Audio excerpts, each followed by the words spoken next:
The first story for tonight was sent to me by Clara, who is a subscriber to the channel, and her story is called The Stranger in Room 109. So, a short backstory. I work at a popular hotel chain in Scandinavia as a receptionist, housekeeper, and in the restaurant.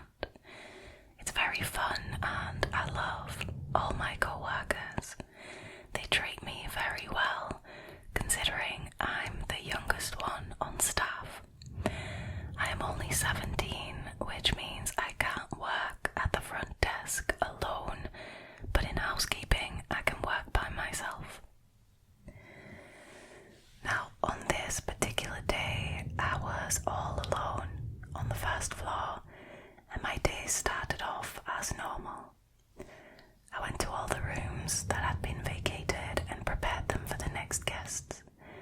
We were very understaffed that day, and there were only 3 of us working, 1 on each floor. Now, after about an hour into my shift, a tall man, about 40 years old, walked past me. I greeted him and said good morning, but his reaction was to stare at me. When we had almost passed each other, his lips turned into a grin and he chuckled to himself. Now, I thought that was a little weird, but we do encounter a lot of odd people during our days, so this wasn't really unsettling.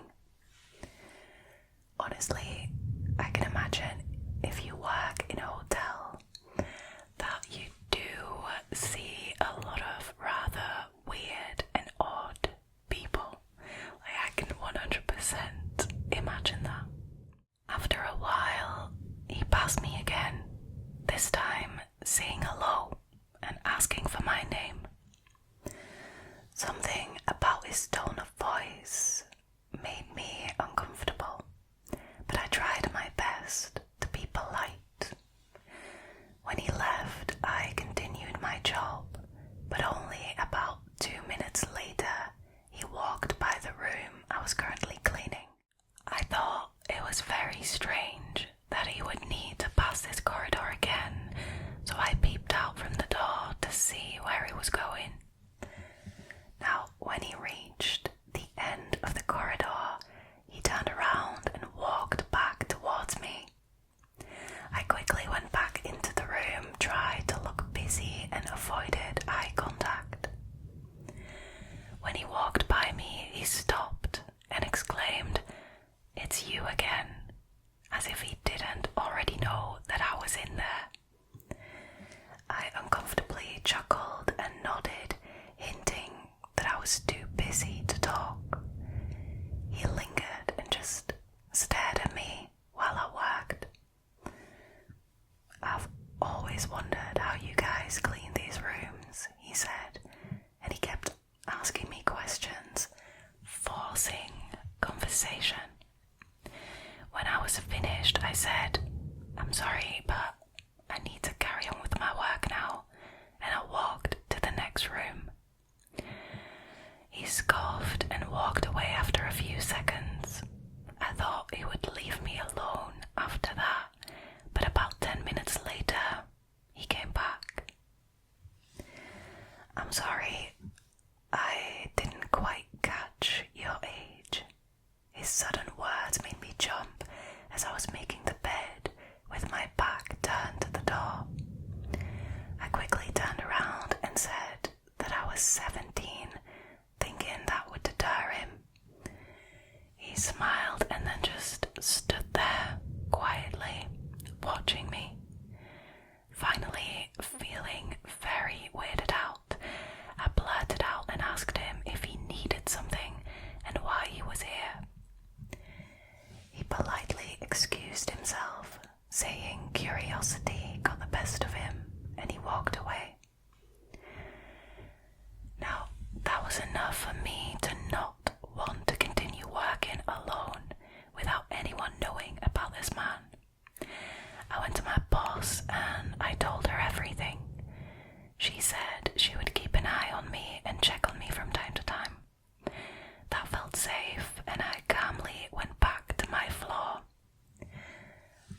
almost a whole hour passed, and I finally thought that he was gone for good, but then I heard familiar footsteps getting closer.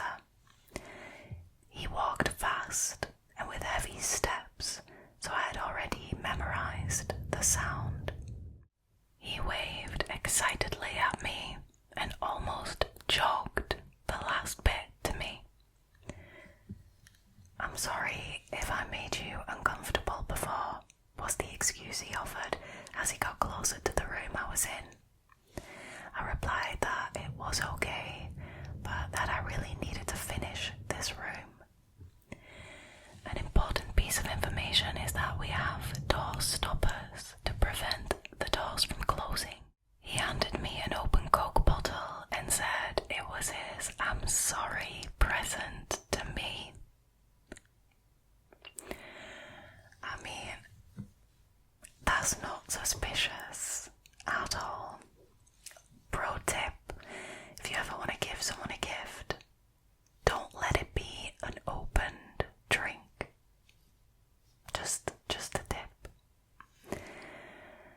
Now, I politely accepted it, but promptly placed it on the table in the room. See that? That's very smart. Well done.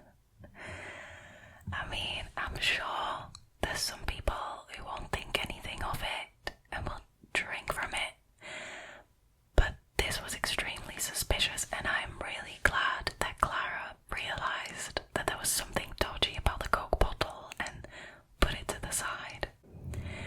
Now, he insisted I try it. Really? Come on. I mean, can it get any more obvious?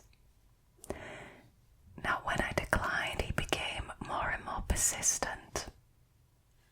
So I decided to do as he said, lifted the bottle to my lips and pretended to take a big sip before turning around and spitting it back into the bottle. When I turned around again, he was standing in the middle of the room, asking if it tasted good. That is, this guy isn't very inconspicuous, is he? That is almost as obvious as a few weeks ago when we had that story about the lady with the banana bread, if you remember, and she went, "Have some banana bread, it's not poisoned." Wow, that is wild. Now, he asked if it tasted good. I lied and I said yes. He encouraged me to have more, but I said I wasn't thirsty anymore. Now, this is when things started to go downhill. He went back to the door, removed the door stopper, and closed it. I said that it was against our policy to be alone with a guest in a room with the door closed, but he just said he didn't mind. I don't mind. I'm sure you don't mind, but what about the hotel worker that you're completely harassing? Don't care about that. I didn't think so. Now, as I felt my breathing becoming shallower and my heart rate increasing, I tried to think of ways to get out of the room. He continued to demand that I drink more Coke, and as I approached the door, he positioned himself in front of it, completely blocking my way. "There's no need to be afraid. Just do your job and pretend I'm not here," he said. I really struggle to fathom the amount of just blatant audacity that these people have. Like, this is a hotel, a public place, broad daylight, and you're pulling this like this is genuinely insane. Genuinely insane.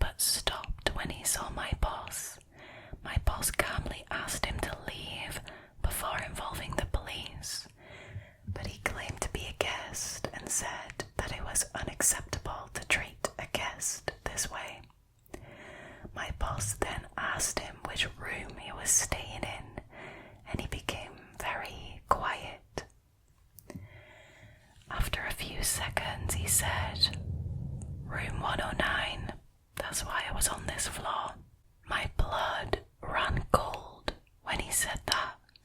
Room 109 was the first room that I cleaned that day, and no one was currently staying there. I exchanged a look with my boss, and she immediately understood. She called security and he was escorted away while I provided a statement about what had happened. I haven't seen him since then, but I'm still scared to work alone on a floor. The thought that won't leave my mind is what he would have done to me if I hadn't been able to escape.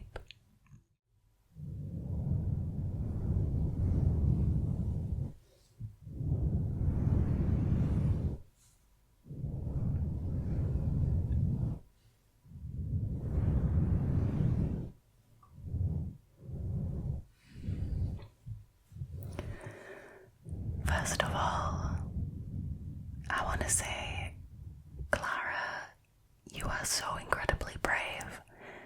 Not only for obviously sharing this story with the channel and allowing us to learn from it, learn from your terrifying experience, but also because of how you handled the situation at 17 years old.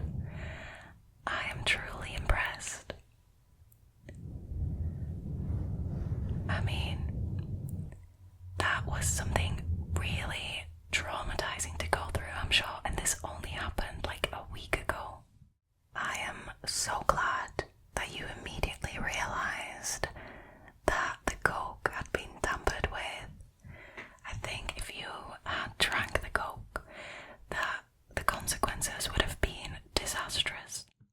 Also, thank God for the manager being so close when Clara finally managed to get out of the room, because, I mean, that was just being at the right place at the right time, right? Blimey. I hope this guy gets arrested, because to be that bold about it and to be so audacious to harass people and try things with them in broad daylight in a public place, that is wild. I mean, I hope they catch him sooner rather than later.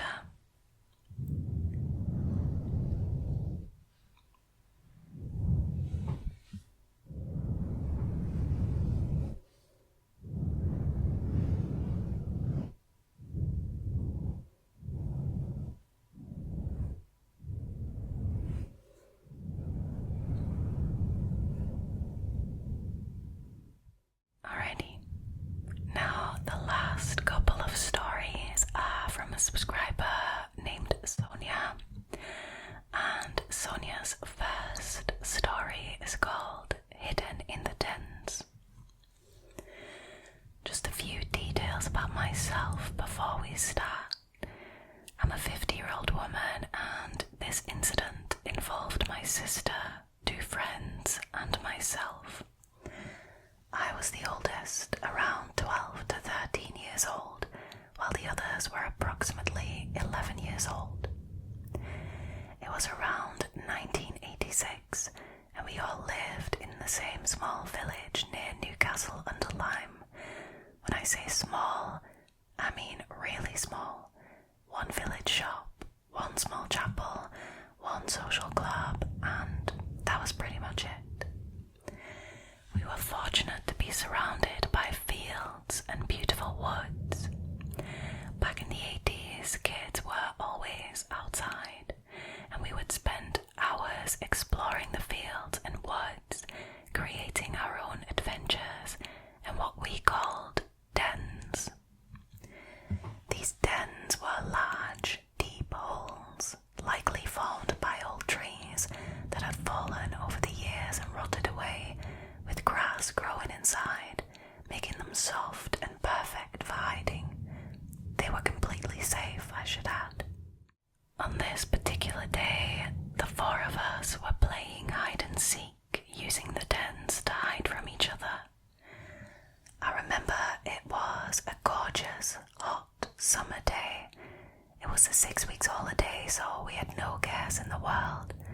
We were higher up from the woods, surrounded by tall, sun-dried grass, giving us a good view, but also providing some cover. Or so I thought. We were playing innocently. My friends were hiding, and I was trying to find them. I just found one of my friends, and we were laughing until I turned and saw a man standing approximately 10 feet away from us. He was just staring at us with a blank expression on his face. He didn't speak or move.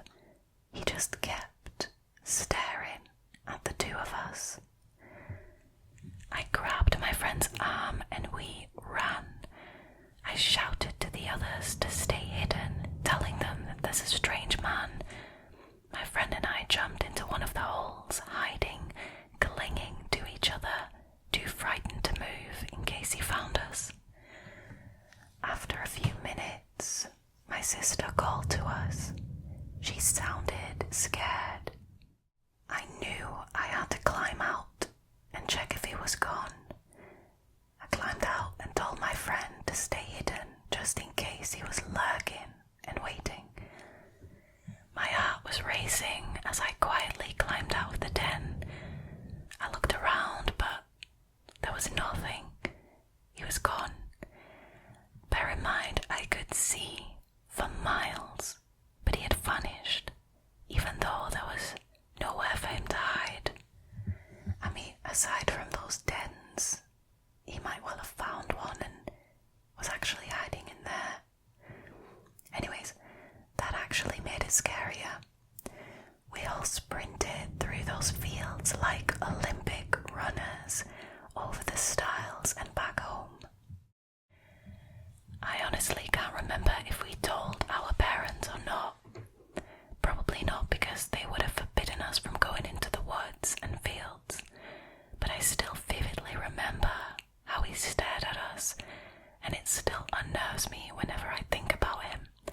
I'm relieved that I never saw him again.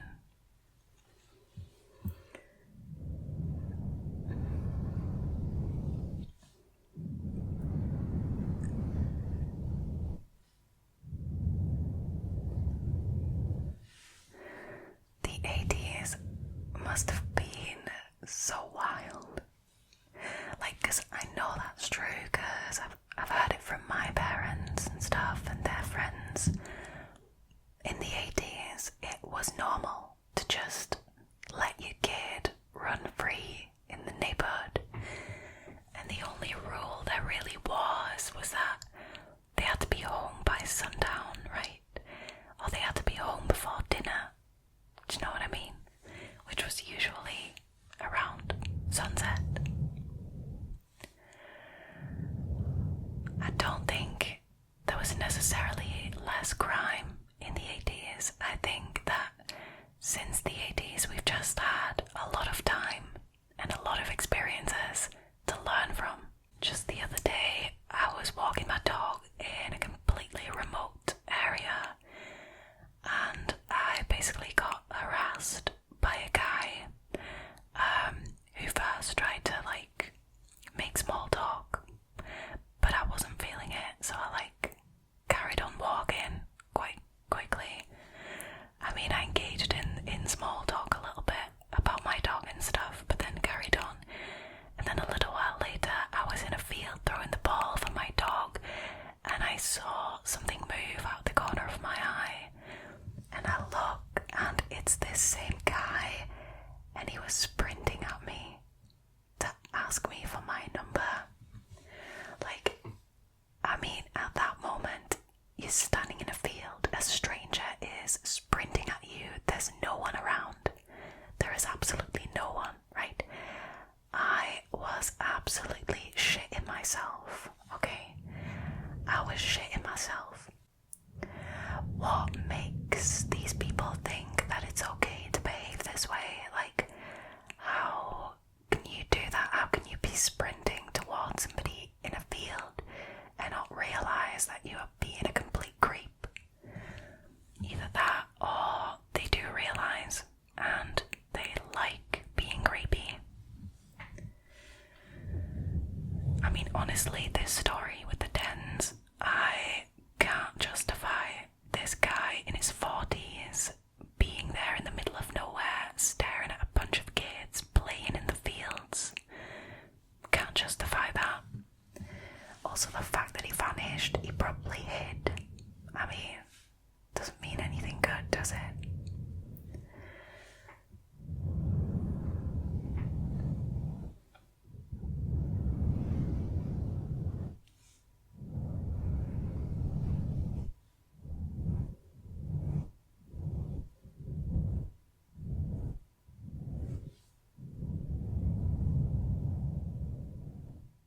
cousins, and of course, my parents, my sister, and me. That was what the whole village was like back then. Now, this village was stunning, with woods hiding ponds, fields stretching out, brooks winding through the trees, perfect for childhood adventures with friends. The downside was that there was only one shop that shut at 6 p.m. If you missed it, you had to hike about 20 minutes to the next village through fields just to find another shop. But let me tell you, this isn't a story that took place on a single day. These are events of days, months, even years. I had this close group of friends that I grew up with. I was just a month older than one of them, but because of my family situation, I felt the responsibility of being the one to look out for us all. So there were 5 of us teenage girls. I was about 15, and the youngest was maybe 13. We got permission to head to the next village, grab some sweets, cola, or go to the chippy there. We used to trek through the fields with a cricket club on the left side, sporting a massive 7-foot tall white wall that stretched quite a distance. On the right, it was just fields. Now here's where things take a twist. We walked down this alley to the fields. There were some houses and bungalows around. There was a particular bungalow on the end which we would later discover was not such a lovely home. We weren't paying attention to anything in particular when suddenly we heard a noise from behind. We turned and saw a dog, medium-sized, looked like a collie, pulling this old guy in red overalls. He was bald and kind of creepy. The dog was tugging him along with a long leash, almost like he was racing the dog. We all stopped and stared, weirded out by the whole thing. As they got closer, I caught his face. He had this unsettling grin and eyes that just looked way too excited. It honestly made me feel sick to my stomach. The guy wasn't even struggling with the dog. He was actually running behind it. Now me and my friends looked at each other, scared, and we started running. We slowed down after a while, looked back, and he was nowhere to be seen. We kind of put him out of our minds the next time we decided to stroll over to the neighbouring village. The sun was casting a lovely warm glow, and there were just us hanging out and chatting. I remember we reached a cluster of bushes in the field, and that's when we heard a noise coming from behind us. We spun around, and there he was again, that creepy old guy and his dog, sprinting our way. We instantly started running. When we stopped and looked back, the man had disappeared again. This time, I was angry. Being the impulsive teen that I was, I wanted to check where he had disappeared to. So we crept in the direction we last spotted him. By the bushes, strange noises caught our attention from the other side. As we peeked around the bushes, we saw him in the grass. Disclaimer, this is not actually how Sonia wrote it. Because we are on YouTube, I'm having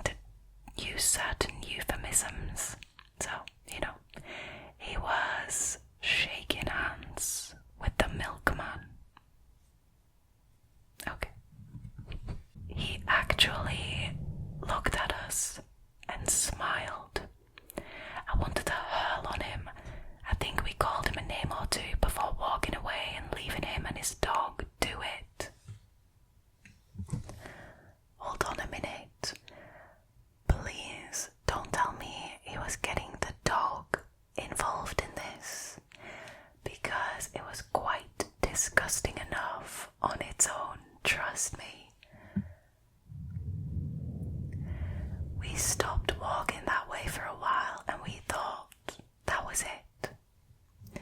Now, one afternoon, a little while later on a weekend, when the shop shut around 1 p.m, we chose the fastest path through the fields. But this time, we were on the lookout for him. Now, the coast seemed clear, so we set off. We hadn't gone far when a sound we recognised reached our ears. We spun around and lo and behold, there he was, the same creepy old man, his beloved red overalls, and his dog. This time, he suddenly halted in his tracks, plopped down on the ground, whipped out his bits, and began, once again, I'm going to insert a euphemism here, he began polishing the banister right then and there. I'm sorry, but this is absolutely disgusting, and this guy belongs in prison. I'm just going to throw that out here. That is, let's not forget, these kids are between 13 and 15 years old. That is absolutely outrageous. That was our cue. We sprinted past him back home. When I told my mum about this, she was already aware of him. Turns out he had a reputation as a perv in our village. Crazy thing, he used to live next to my mum when she was a kid. He even went as far as to stick his gherkin through my granddad's hedge to mess with my mum. My granddad threatened him with the hedge clippers if he ever tried it again. I love that. I absolutely love that the granddad threatened him with the hedge clippers. Chef's kiss. What a disgusting creep. I figured this had gone on for far too long, so my friends and I decided it was time to get the police involved. A kind female police officer took us two older girls in a police car to where we thought he lived. I can't say for sure what went down, but she did go up and talk to him. Surprisingly, he wasn't arrested. Why the hell not? Why the hell not? Was there not enough evidence? Come on. Turns out he lived with his elderly mom in that bungalow by the fields. She needed care and he was her carer. Is that a reason, not to arrest him? Okay, you're a disgusting pervert who has exposed himself to multiple children over the past, few decades, right? Oh, but you are your mum's carer, so we're not going to arrest you. What the hell is that? Now, years later, I asked one of my friends if they knew what happened to him. They told me his mom had passed away a while ago and he was living in an elderly care home. Just thinking about it gives me the creeps. Young kids visiting their grandparents there. You are so right. That is absolutely disgusting. I really hope he's confined to his own space, far from innocent eyes.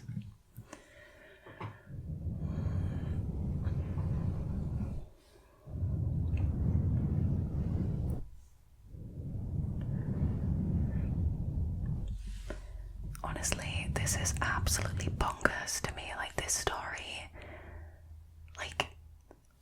Just how disgusting that guy was, exposing himself to children for years and years and years on end, decades. And then the police goes and talks to him but doesn't arrest him because, oh no, he's the carer for this old woman who happens to be his mom. What? So we're just gonna let a pedophile walk around because he happens to be the carer for his mom? That is absolutely outrageous. And now he's in a care home for the elderly and he can expose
so much to Clara and Sonia for sharing you guys' stories with the channel.